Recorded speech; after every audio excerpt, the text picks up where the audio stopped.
Hi VC, it's Aaron, Mutha Alamir. Today I'm doing a shootout video for Nilsson Shmilsson. And this is an amazing record. Came out in 1971. This here is a 1971 Hollywood pressing. And I'm going to be comparing this version to this, the brand new MoFi that my good friend Josh, JC from the Flip Side sent me. And thank you so much, Josh. I love this album. It's one of my favorites for most of my life. And I remember listening to it as a kid, and then I was reacquainted with it a few years ago and haven't stopped listening to it since. But I've loved this album since I was a kid. So it's just an amazing record. And this pressing here, this old original one, this is a near mint copy. So it sounds really clean. And what I did is I went through on my stereo, set the volume level, and then I went through track by track and played this version, and then I flipped the speed to 45 and played the song from this one. So I went the first song all the way through doing that to compare it. And I made some notes here about what my opinion of it was. So first up, the first song is Gotta Get Up. And that's just a great song, of course. Everyone knows that. Well, not everyone knows it, but it's a really good song. And the original pressing is a really good sounding record. I mean, this here, I would recommend anyone buying this original pressing. It's just amazing sound. They did a really good job of it back then. And it sounds really great. But then when I put this one on, the things I noticed on the first song were, the first thing I noticed were the drum. It was the drum sounded a bit different because it was going like it was panning from speaker to speaker, which I didn't notice on the old version. And there was a lot more separation in the instruments on the MoFi. And the rhythm guitar was more pronounced, and the tambourine, you could hear it, it was a lot louder and almost sounded like a part of the drums. It was really cool sounding. So the MoFi, it was just a much more clear picture of the song. Now for the second song, Driving Along, which is one of my favorites. I love that, and it starts off driving along, and then he starts up the car, and you go, and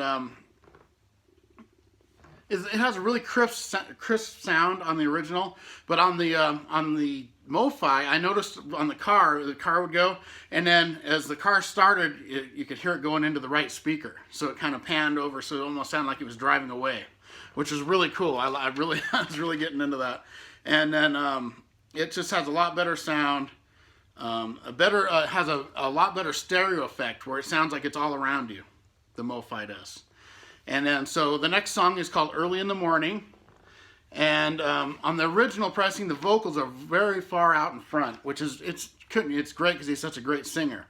And on the MoFi, I noticed the organ just had a little bit better sound to it. That song probably had the least amount of difference of any of the songs I noticed on the whole record.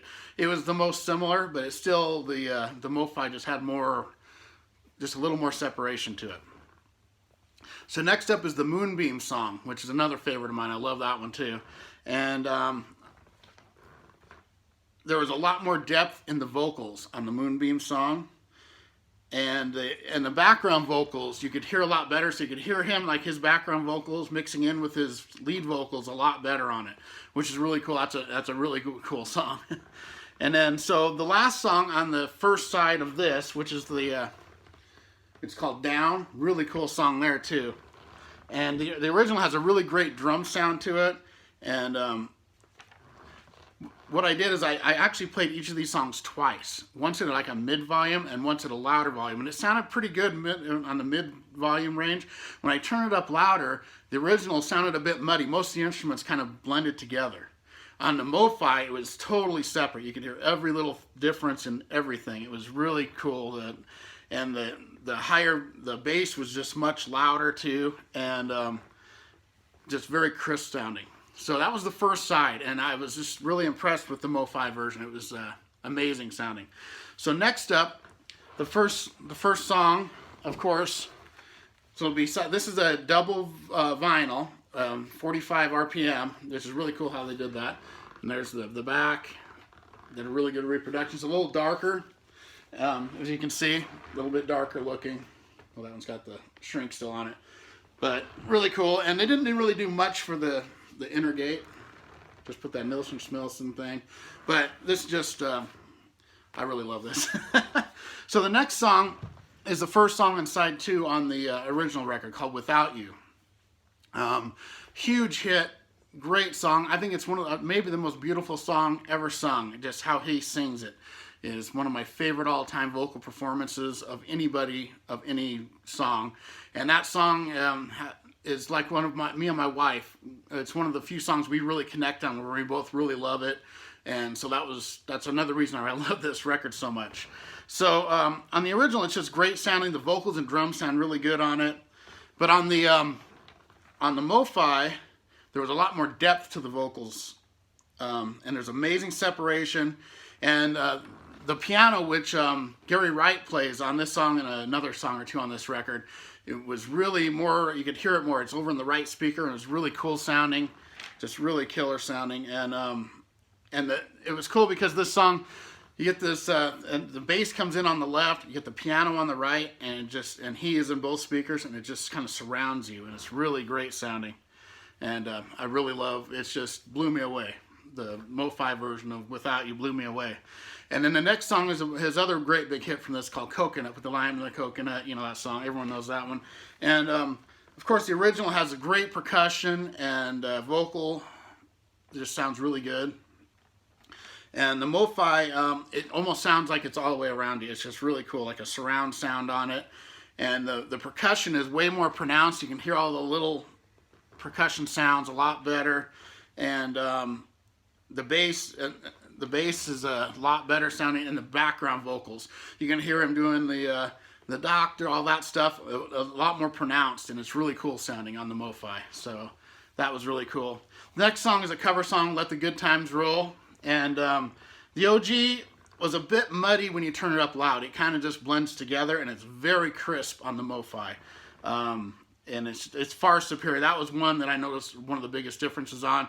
And the harmonica, when Harry Nilsson's playing the harmonica, it's way cool, way better sounding on the MoFi. And then up next, maybe my favorite song on the whole record, Jump Into the Fire, which is an epic song, almost 7 minutes long. And it starts out with this just pounding bass, and then its drums get going, and it's just a great, great song. And the OG actually has a really good separation. That's maybe the best sounding on the OG. It's just amazing sounding. But the MoFi, when I noticed, I put it on and I heard this right at the beginning, almost sounded like a heartbeat that I didn't really notice so much on the OG. And then it was the bass, and then the bass really comes in. It's really cool sounding. And I noticed the electric guitar was a lot more pronounced and very separated, and it was really cool sounding. And I really love the electric piano at the end came in, and it was very much more separated too, and had a really crisp, great sound to it.